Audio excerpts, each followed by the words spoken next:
అంటే హైదరాబాద్ అభివృద్ధిలో చంద్రబాబు నాయుడు పాత్ర ఏం లేదా? హైదరాబాద్లో చంద్రబాబు నాయుడు దిగిపోయినాక అభివృద్ధి స్టార్ట్ అయిందంట. నేను మీరు అబ్జర్వ్ చేయండి, 2004 సంవత్సరం నుంచి హైదరాబాద్ అభివృద్ధి చెందిందా, ముందు అభివృద్ధి చెందిందా?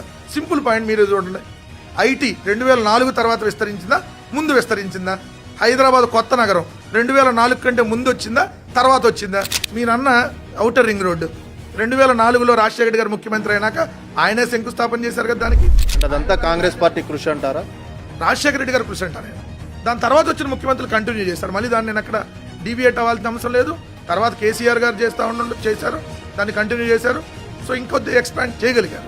సో మీరన్న PV express highway Rajasekhara Reddy గారు, ఎయిర్పోర్టు రాజశేఖర రెడ్డి గారు తీసుకొచ్చింది. కబుర్లు వద్దు, ఇలా జిఎంఆర్ దగ్గర రోజు వెళ్తారు కదా వీళ్ళు, శంకుస్థాపన ఫలం ఏడందో చూపిస్తే దాని మీద ఎవరు ఉంటే శంకుస్థాపన చేసింది ఏ డేటా ఉంటుంది కదా. ఎందుకు కబుర్లు చెప్పటం? ఒకటేంటంటే సెల్ఫ్ డబ్బా కొట్టుకోవడం వాళ్ళకి అలవాటు. అన్నీ నేనే తెచ్చా, అన్నీ నేనే కనిపెట్టా.